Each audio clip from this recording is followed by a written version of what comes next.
Hey, what's going on, everyone? Let me untangle these guys. Notice how tangled they were before the call. So I'll wait a little bit for a few people to jump in, and then we'll rock and roll. Let's see here. Cool. Perfect. All right. Hey, what's up, Christian? Good to see you. Hope you're having a weekend. I see some other people jumped in. Good to see you guys. Wants to join the well, shoot, I don't know how to pronounce your name. Let me know if I pronounced it correct. Shar Armian. Let me know if that's correct. I'm always pretty bad with names. Let me get a kind of sip of my coffee. Just kind of a friendly reminder too. Bob, good to see you again. Always good to see you on these lives. Friendly reminder that always drink out of ideally stainless steel and glass, and try to avoid drinking out of plastic, especially when it's like a heated liquid as well. So, I'm going to get started pretty soon. So today, Bob, let me know what's new. Let me know what you got planned for the weekend. I don't really have much planned myself. Just going to kind of read some books and relax, maybe play some video games. Go to the steam room tomorrow for sure. Try to do like a stretching session and a meditation session in there. Let me know what you're up to, how life is going. I think honestly, Bob, you've been like one of the very first members in the group since I started it like, I don't know, like a year and a half or 2 years ago. I forgot exactly how long it's been now. But I think it's already up to almost 4,200 people. So you're like for sure one of the first 10 or 20. So you guys, what we're going to cover today is a topic I've been passionate about for decades at this point, and honestly, I'm even still really passionate about it, and that's how to build an aesthetically appealing body if that's what you're looking for. If you're looking kind of like, if obviously, most people want good health and everything, and you could achieve that through a myriad of different ways. But if your goal is to really build like a very attractive or sexy physique, whatever that definition may be for you, that's going to be the topic of the live today. And it's really tough for me to give you guys individually any concrete advice because there are no absolutes, and unless like the person, unless they're right in front of you, it's really tough to know their exact situation and their exact dimensions. Like, are they barrel chested? Do they have a natural V shape? Is their body rectangular, etc., etc.? And all those things are going to determine how you would go about building an aesthetically appealing physique. And then also like aesthetics or, good looks or whatever are so subjective too. So whatever is good looking for one person might not be for another. So I'm just going to go over basically the steps like I would personally go to achieve like an aesthetically appealing physique. And these are kind of basically the steps like I've mastered over the years, and they may or may not apply to the specific individual. So keep that in mind as well. So I guess before beginning a routine or any like aesthetics journey that's heavily focused on just getting your body to look a lot better, it's important to define like exactly what you're trying to do. Like, what is your goal and where is your current starting place? So there are a couple of different ways you can do this. The easiest way I would recommend, since the goal is more visual, is to take pictures of your body from the front, side, and back. Ideally, shirtless, maybe in underwear, maybe do the whole body as well. And what you want to do, you want to print this out. And what you want to do before you begin a journey is start drawing like how you're going to try to change your body aesthetically and visually, and start kind of etching in, maybe with a pencil so you can erase a little bit if you make a mistake.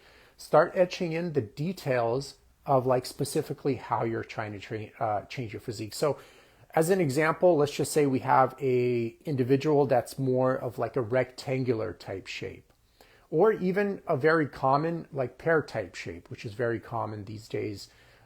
So basically they have like a narrow shoulder frame, narrower rather chest frame, like a fairly wide midsection, and also just narrow hips.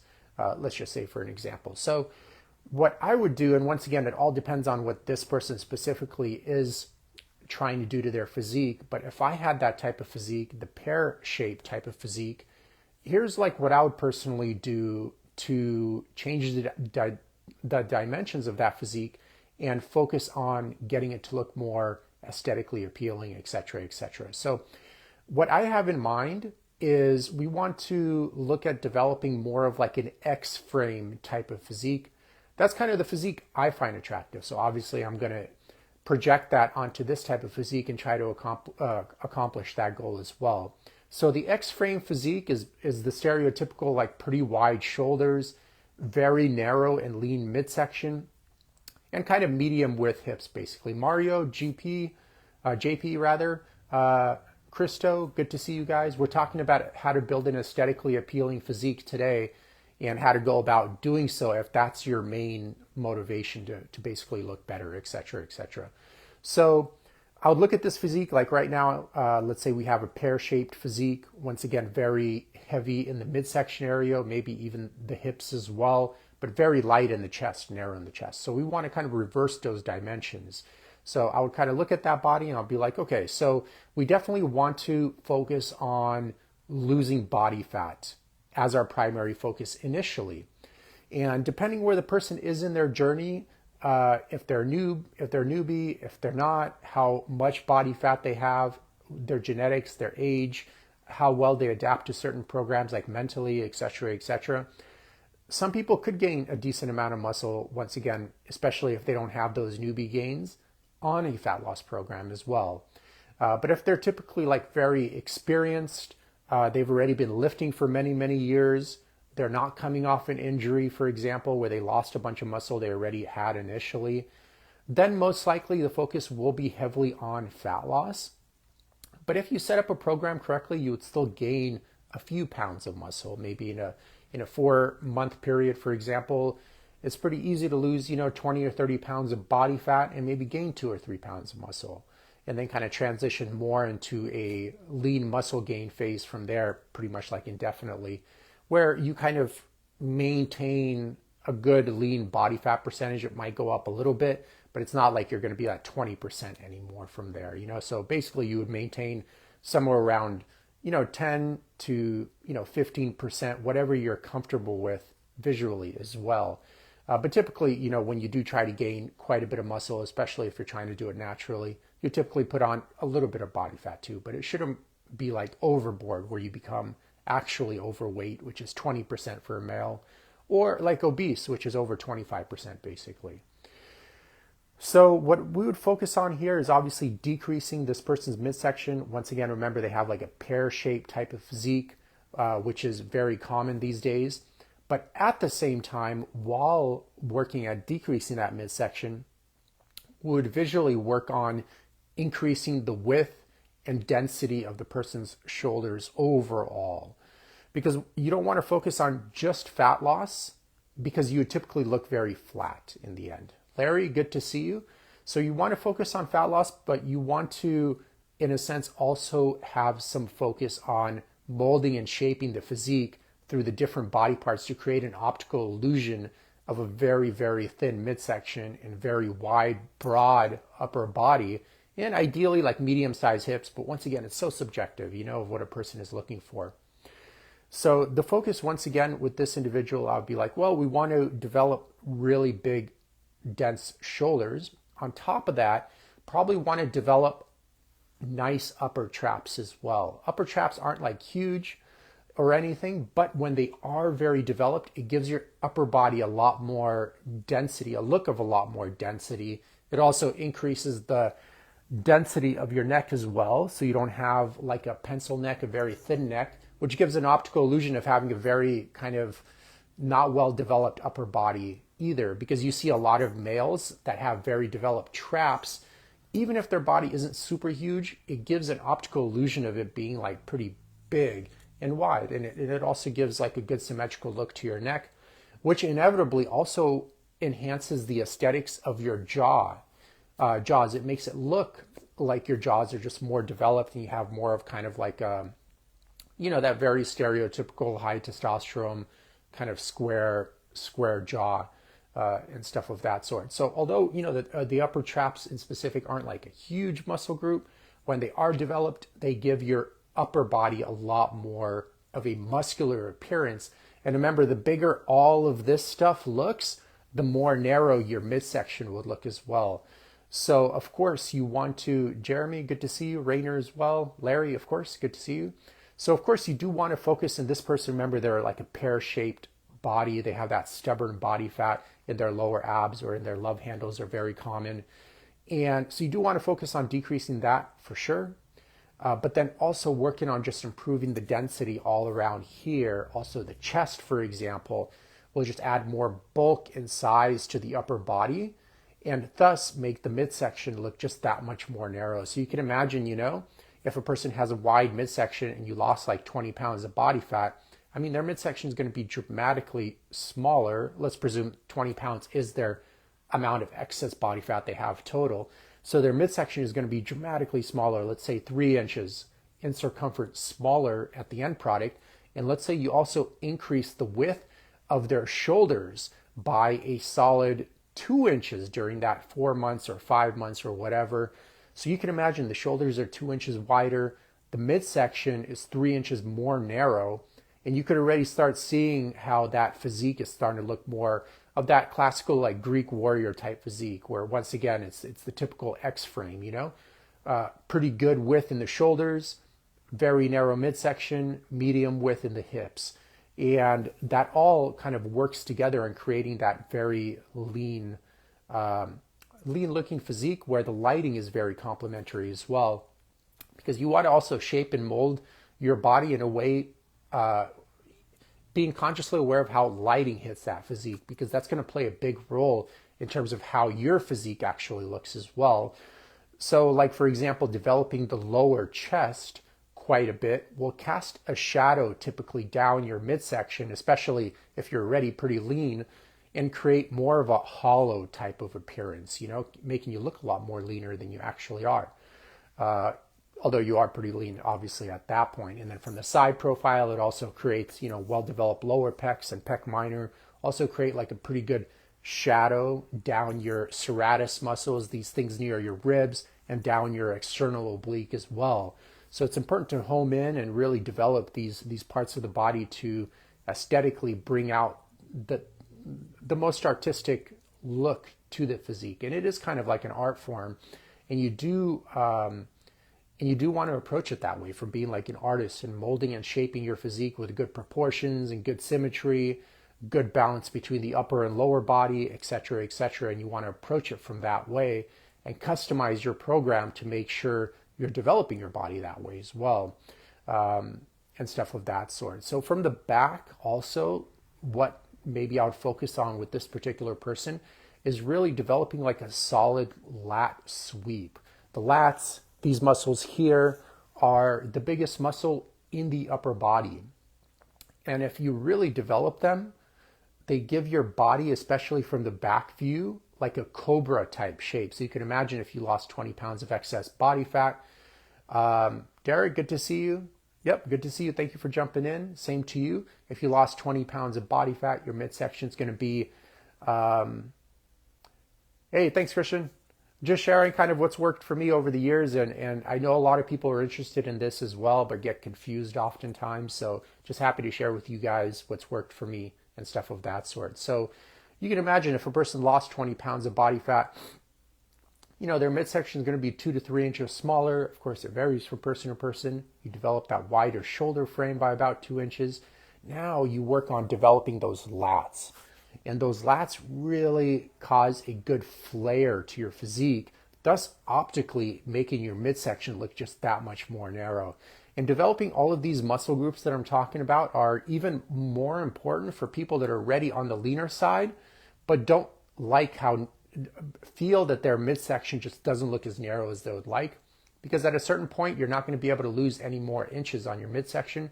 So the only way to keep getting it to look leaner and leaner and leaner is simply to exaggerate all the other features in terms of their density and their width, making it look wider and more dense, and that will optically, because of how lighting hits the physique, make the midsection look just that much more narrow. So you can kind of continue that journey there and not give up saying like, oh, that's it. I'm basically at my hip bones and I can't get any more lean, which is true. You might not be able to get any more lean, but you can really exaggerate all of these features in your body and make that midsection look even more lean, which is going to be basically what you're going to have to do at one point anyways, no matter where your starting point is. And the lats are one of the ways to do that. And they're pretty easy for a lot of people to develop because they're just naturally like a very big muscle group. And with lats, think this is an overgeneralization a bit, but in short, think about rowing type motions build density in the lats and back, and then pulling down type motions and pull up type motions help build width in that lat as well. So you got to be wise in terms of your exercise selection as well, how they fit into the grander scheme of a well-periodized program that incentivizes gradual adaptation, so you want to gradually get stronger in a safe way that allows enough time for biological adaptation. So your muscle doesn't outpace your tendons and your ligaments and your intervertebral discs or other passive tissue, and you end up getting injured as well, which is what happens when a lot of people rush the process. And it's all like with really good looking physique development, I know people want it today, but it really is turtle wins the race, 100%. Anyone with a really good physique, whether they're natural or not natural, you're already seeing them after they've been doing that for 10, 15, even 20 years, okay? Like consistently 4 to 5 days a week of workouts, plus more importantly, getting those lifestyle variables on point a tremendous amount too, which is even more important to do than your workout overall, which you've covered in many other videos. But that's what you want to do. You want to print out a picture of your physique, from the front, side, and back, and you want to draw and etch in these details because that mental image is what's going to be important. It's kind of like a blueprint, before you build a house. You want to, use like a CAD software program or something of that sort and lay out what you're trying to build first. How many rooms, how many bathrooms, 1 story, 2 story. Do I want the outside to look like this, outside to look like that? You don't just kind of like go buy the materials and then start building. You first have to plan, have a solid blueprint, a good calculation of how many materials you'll need, and then go do that and then start the construction process. So it's the same exact thing with before you start a journey of trying to develop your physique aesthetically, you really have to, once again, cheap strategy. Anyone can do it. Take a picture of your physique today. It's the weekend, front, side, and back. You could even do it through diagonal angles as well if you want to be very specific. And sit down and draw out like, oh, I wish my midsection was a little bit, more narrow or not as fat. I wish my butt was a little bit more round and a little bit wider. I wish my chest was a bit more pronounced and I didn't have this lower chest fat. Or I wish my arms were a little bit bigger. It's up to you, Once again, it's so subjective in terms of what a good aesthetically appealing physique is. So you got to determine that and you got to draw it out so it imprints that image in your mind. Because it all starts there, right? The body follows where the mind first dictates. So you got to basically, it has to arise as a mental thought first, and then you can take action on it from there. So another thing I would do too is look at the side profile of this person. Remember, it's like a pear shape. And what I would like to do there, and it's what I do with a lot of my clients, of course, I ask them what their goals are first as well to not project my goals onto them. Is I tell them like, hey, especially at a certain point, if your midsection is already so lean, one thing you could do from a side profile is really develop a lot bigger arms, arms in the sense of biceps, triceps, and also the shoulder from the side profile. Because the bigger those are, the more narrow your midsection is going to look to the human eye, okay? So it's another trick, especially from a side profile, that you can do to really get the midsection to look nice and narrow. And also, it's just nice to have big arms. That's a goal of a lot of males as well. One thing from the side profile too, which kind of goes back to the front profile, is really having that lower pec development. You want to develop your pecs overall, don't get me wrong, but really having a well-defined lower pec is key, because once again, it really, the upper body looks much wider from the side profile, thus making the midsection look much more narrow. You can imagine like the chest poking out. It creates a shadow down the external obliques as well, and serratus, which looks really nice. And those big round arms with a good sweep in the tricep and really big round delts. All of that combined, you can kind of get a mental image of how that would make the midsection just look that much more narrow, and just the physique look that much more aesthetically appealing as well. And then another thing a person can do is really develop just a lot of density in the glutes from the side profile, because the chest poking out this way, the glutes poking out in the back, make the midsection look that much more narrow. So a couple of strategies. Of course, there are a couple of ways you can go about doing this, but that's kind of what you'd want to do. You'd want to sit down and etch these into your picture so you can get a mental image of what you're trying to do. And let me get a sip of coffee here. And so after you've come up with your game plan, Carlos, good to see you. After you've come up with what you want to do, it's time to actually start planning the workout program and actually doing the work, right? So this person happens to be really overweight. So just know, I mean, workouts are going to play into it for sure, but you know, fat gain and losing body fat is, especially when you take self-sabotage out of the equation, it's really just heavily dependent on your nutrition, okay? And especially staying in a slight caloric deficit and a good appropriation too of, you know, how you distribute your fats, carbs, and proteins, which could vary from phase to phase on the program and definitely varies from person to person depending upon their needs. And then also maybe another thing to focus on is sourcing of the high quality proteins, fats, and carbs, you know, trying to avoid getting them from processed sources and geared towards more of getting it from single ingredient whole foods like the steak, you know, the chicken. I like wild game meat. I eat that pretty much 80% of the week, like elk, deer, boar, wild fish varieties are, maybe elk isn't accessible to you, but maybe wild fish varieties are definitely accessible to pretty much everyone that has access to a grocery store. And that could be a huge benefit to your journey because wild game, wild fish, Mother Nature is the best farmer around.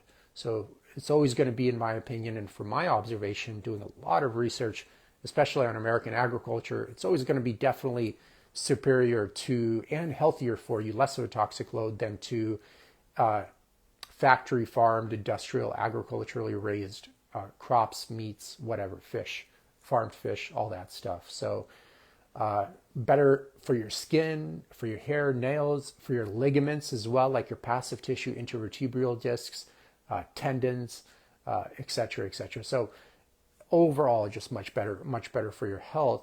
But of course, whole food, just single ingredient food is really going to be a huge plus, especially with how most Americans are eating these days, which are heavily focused on just excessive amounts of sauces and various oils, including seed oils, but you could overdo it with healthier oils like olive oil and avocado oil and stuff of that sort as well. So it doesn't have to be just the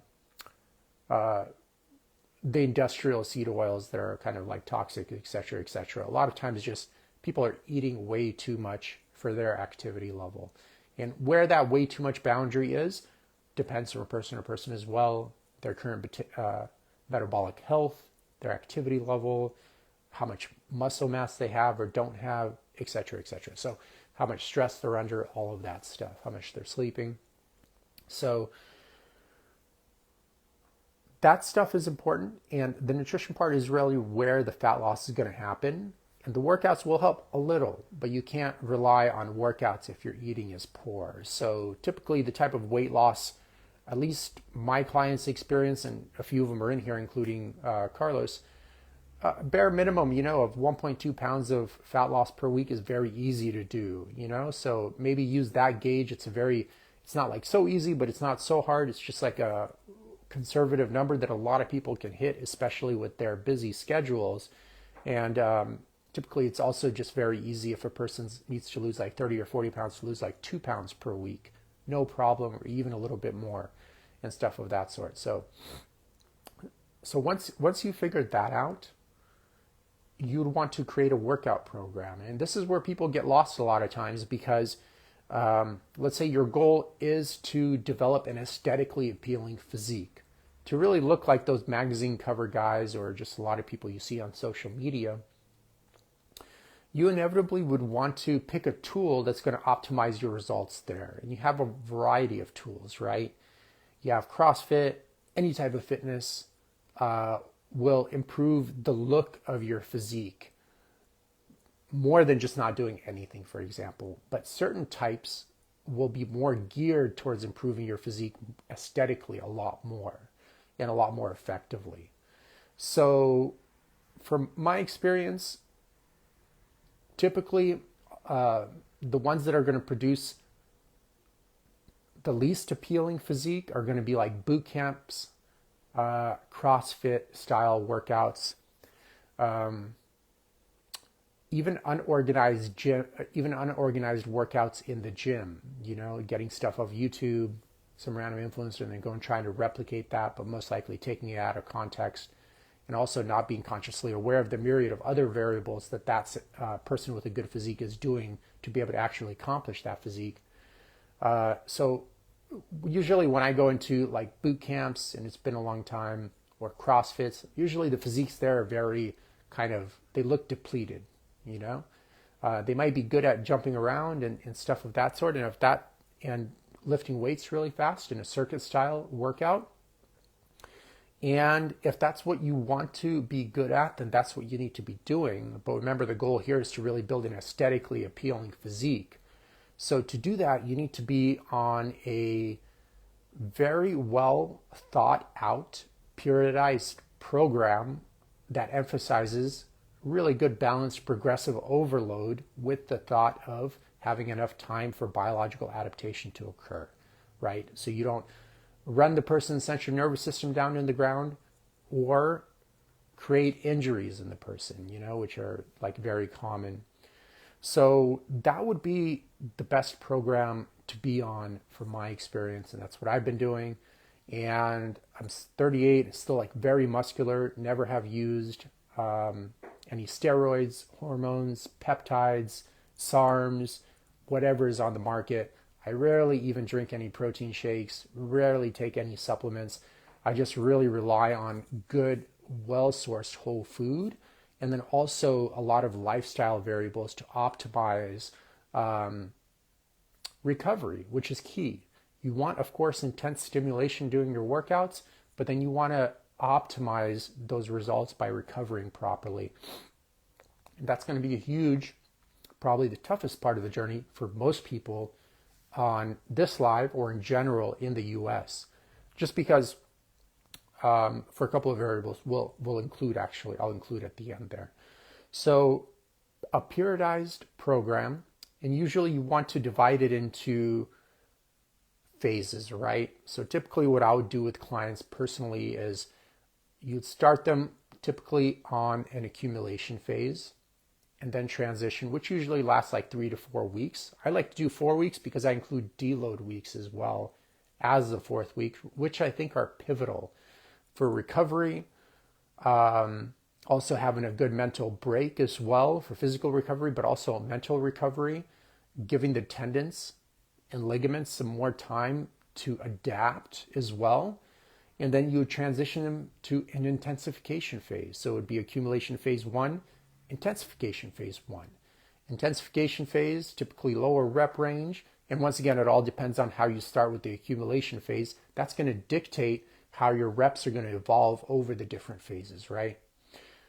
So, and then you would transition them into an accumulation phase 2, which once again builds off of accumulation phase 1, intensification phase 1, and then you transition them into intensification phase 2. And that concludes a 4-month cycle.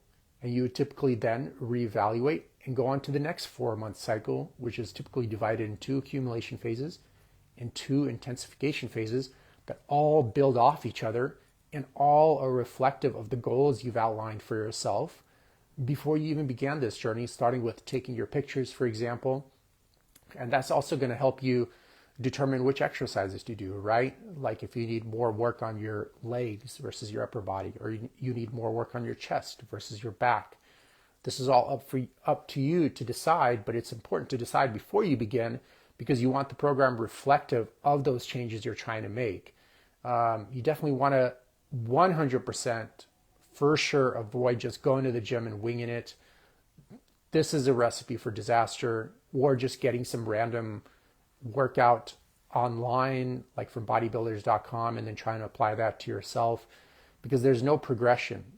And usually these influencers have never met you personally, so they don't know all these fine details of how to optimize your results or your injury history.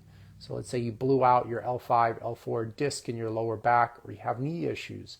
It probably, depending on which stage of the recovery you're at, it probably won't be a good idea for you to do back squats or maybe even front squats until your technique is addressed and until that sensitized tissue recovers appropriately for it to have enough biological adaptation to be able to do a workout without pain. So many little fine details to focus on, which are going to be 100% missed trying to follow any stuff online because they never met you. How are they going to know all these details? It's not that they're incompetent, although some of them are.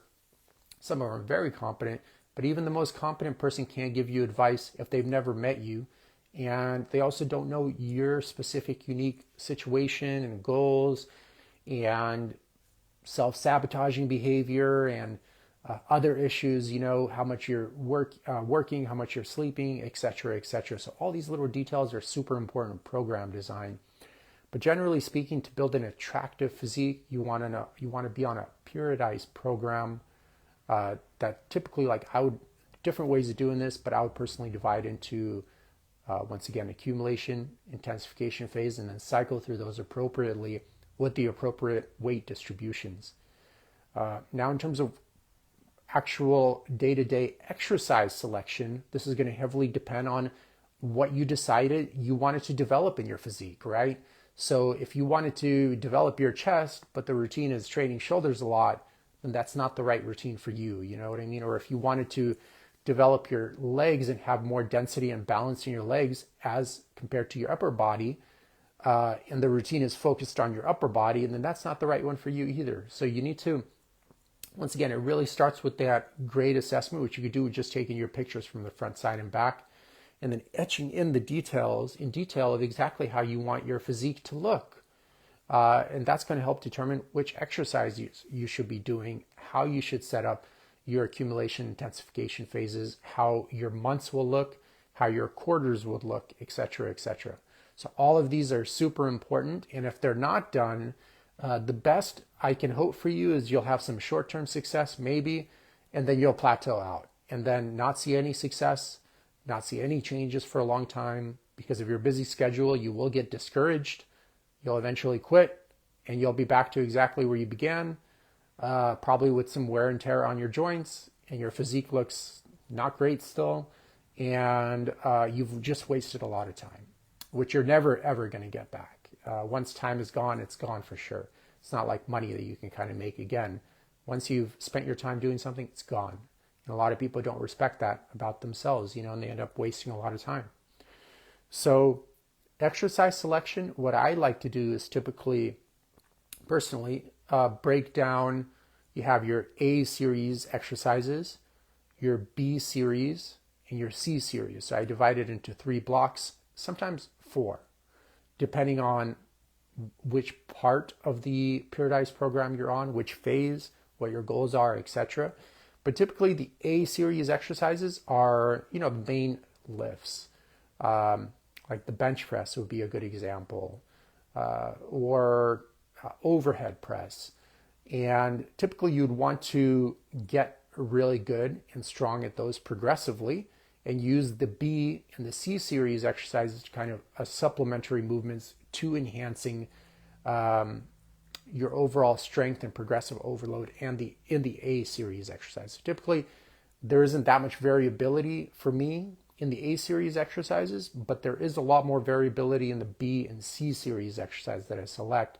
And typically the C series are more over like single joint movements, like the bicep, triceps, maybe core, maybe neck, maybe calves, depending on, once again, what you are trying to accomplish, right?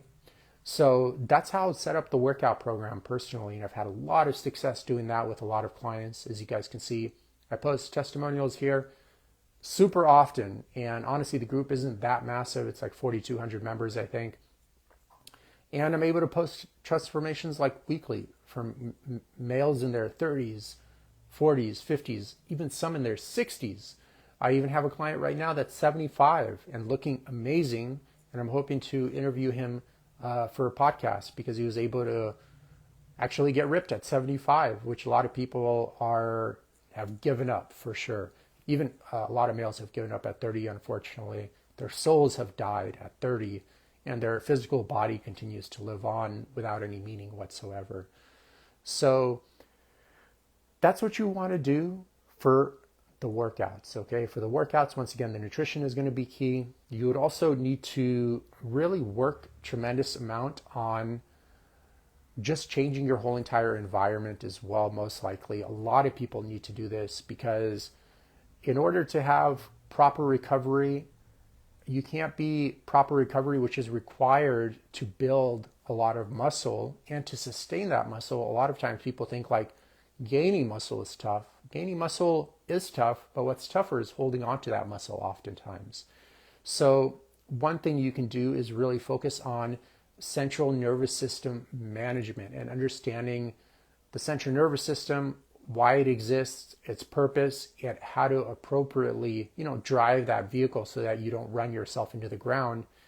And unfortunately, in Western culture, especially in American culture, pathology has been normalized, and you're kind of discouraged from admitting the limits of your human nature. So people often overwork a tremendous amount, plus they use a lot of stimulants. So instead of, taking a nap midday, which is your body's way of telling you need rest, people drink coffee or something like that. Then they're always running in a negative, and obviously this is going to have an impact on your workout intensity. This is going to have an impact on your recovery, and you won't be able to hold on to your muscle. In fact, you could be working out a lot, and with a lot of intensity, which is not recommended in a person that's already in a very chronically stressed out state, and not putting on any muscle. If anything, you're looking flatter and flatter and more depleted as the harder you work out, which is kind of like a lot of the physiques you see in boot camp style, like F45 workouts or CrossFit type workouts. I mean, you see they're really putting in a lot of effort. They probably work out even way harder than I do, but they just look very like skinny, very depleted, very haggard and tired and stuff of that sort. Simply because most people are in a heightened fatigued state already, and if anything, those type of workouts just blow their adrenals out of the water even more. So inevitably, you got to understand, like, the central nervous system, its only purpose is really to get you to survive, and that's really it. It has really no other purpose. Its only purpose is to survive. And if you really meditate on it, everything you do is just for survival. Everything. Oh, I need to go to college so I can get a good job so I can make more money and have more job security and survive better. Oh, I need to take up spirituality so I could be more enlightened and then I could be more liked and understand the world better so I could survive better. Oh, I need to look a certain way so I could attract more partners so they can find me sexy, so I could be accepted into a tribe, so I could survive better. It always goes back to survival. And that's really at the heart of it. All your central nervous system is responsible for doing. And it does this a couple of different ways by creating your personality, which it does for you. You don't even have any say of it. And then you kind of just go off and believing that that is you. And then it also helps organize the external world to make it more kind of quote unquote user friendly. So if your central nervous system didn't exist or there was no perceiver or observer, you would simply look at this cup here that I have of coffee, and you just see like trillions of atoms. It wouldn't make any sense and you wouldn't be able to interact with it and survive. But what the central nervous system does through various levels of abstraction is dumb down the atmosphere to make it more user friendly. So as a short example, and I get this from Dr. Donald Hoffman, the founder of interface theory, the word icon on your desktop, right? So you see it as a blue W and it's kind of like in a square last time I checked. You click on it and you're able to interact and type and whatever, write your email and then send it out, or write your newsletter and then send it out. But really, if you look at how that program actually looks through its HTML, it's just a bunch of, for non-computer science people, of course, a bunch of incomprehensible letters and numbers and code and stuff of that sort, which if you had to interact with that type of HTML file instead of that abstracted kind of dumbed down version, the user-friendly one, it would make it impossible for you as a typical user to be able to write what you're trying to do. So what the central nervous system does through various abstractions is just basically dumb down the atmosphere, so dumb down the external world rather, turn atoms into consciously perceivable objects that you can interact with, okay? So it does that as well. And the central nervous system also has an optimal way of functioning. So let me get a drink here. And this has taken many, many years, hundreds of years to evolve, okay? The Homo sapien, there have been 30 plus human species that have come and gone, so keep that in mind. There have been many human species that are around for hundreds of thousands of years and just vanished.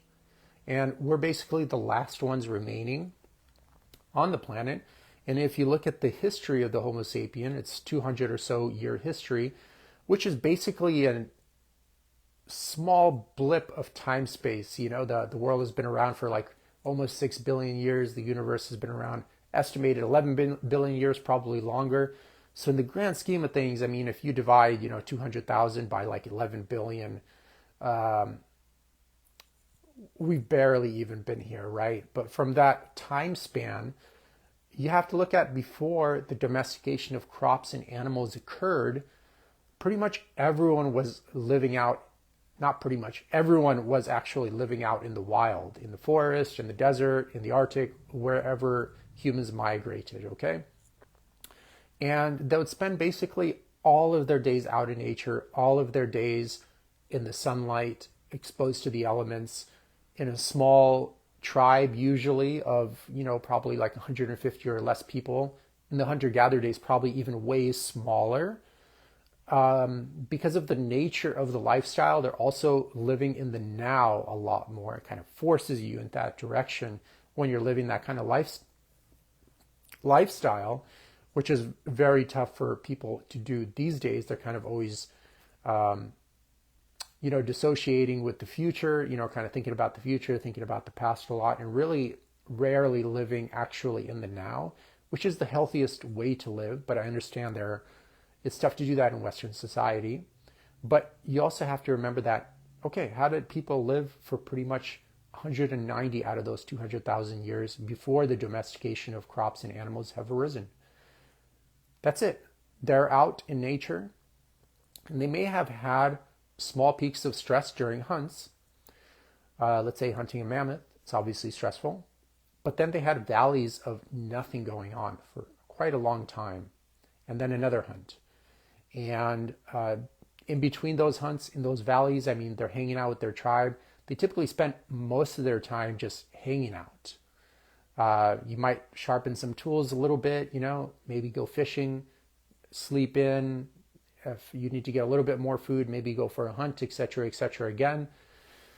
But that's it. So basically what you guys would do on your 2-week vacation, they just did that as a whole year type of thing.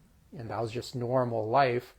And that's how the central nervous system has evolved to work optimally. When you have maybe a moderate stress or a high stress occasionally, but really followed by absolutely like nothing.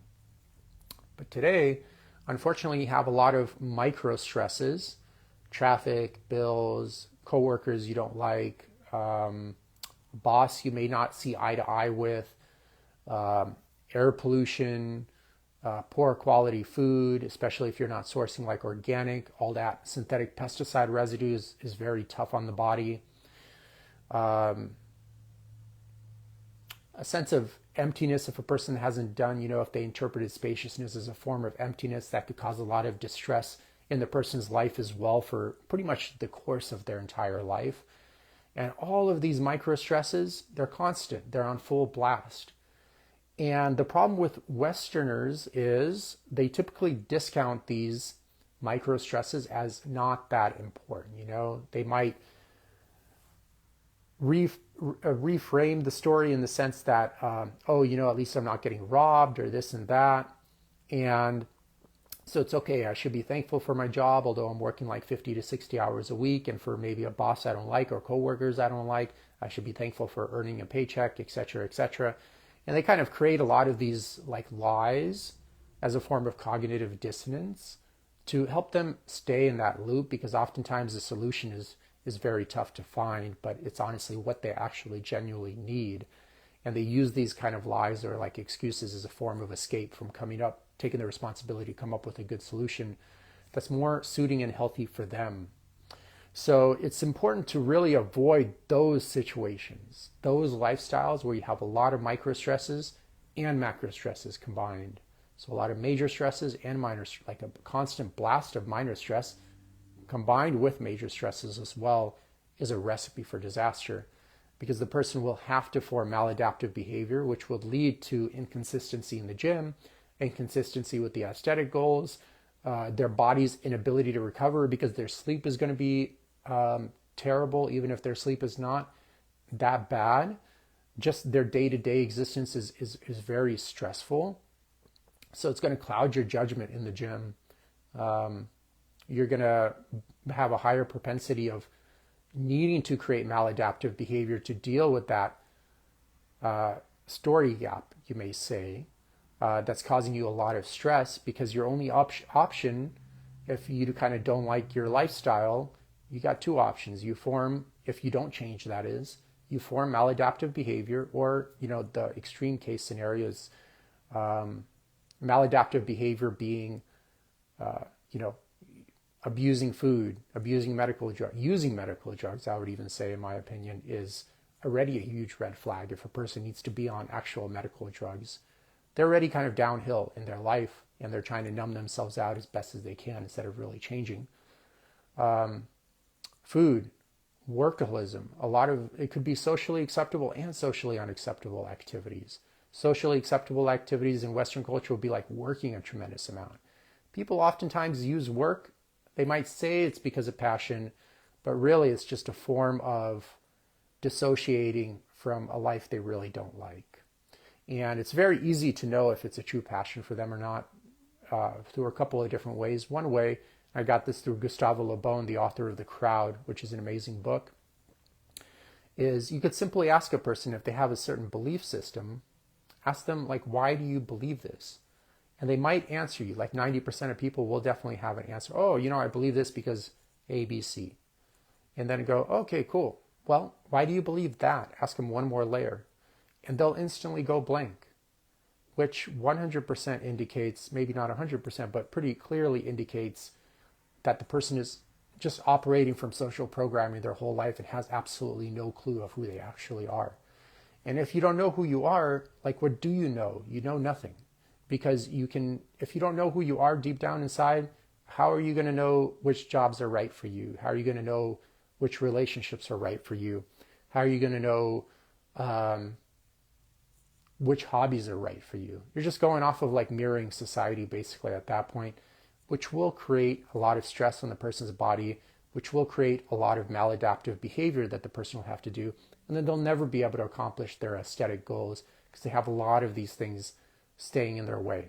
So I do have a call, you guys, at 2 p.m. that I need to get ready for. There are a lot of other things we can cover, of course, but those are already huge pluses. And if you master what we covered right there, you'll already be ahead of like 99% of people. And of course, if you need help, if you want to fast track your progress, just reach out and book an assessment call. I would love to talk to you, would love to save you a tremendous amount of time. Also, a lot of my clients actually through lifestyle changes end up saving a tremendous amount of money on the program. The average American spends $8,000 to $16,000 a year on non-essential expenses and about like $3,000+ a year on international travel or travel in general. So, which is already far more than my program, and my program will help save a tremendous amount of money while getting you to actually look better and feel better and have good blood work as well, and be healthy enough to not have to be on dangerous and toxic medical drugs, which are not curing you or fixing anything. They're just like masking symptoms basically, and allowing you to keep being the dummy that led you into situation A, B, and C. Where in fact, the one thing that would benefit you the most, although it's not that easy, is just stop being the dummy that's leading to your problems. And oftentimes it's really tough to do that with a belief system, with the same belief system that led to the problem, than to try to solve that problem with that same belief system. So it's always good to kind of reach out to people and stuff of that sort. So I have some cool books I've been reading, just wanted to share with you guys here. The First Human, check it out. It's pretty cool.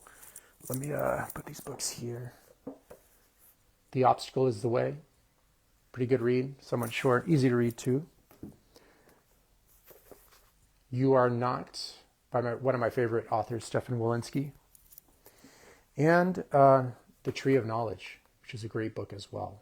Okay, just some reading for you guys. And remember, if you just read 20 pages a night, instead of being on your phone, that's already about 2 books a month. And I guarantee you that would benefit you a lot more than spending that time on the phone, okay? All right, guys. Wishing you guys well, and take care, everyone. Have a good weekend.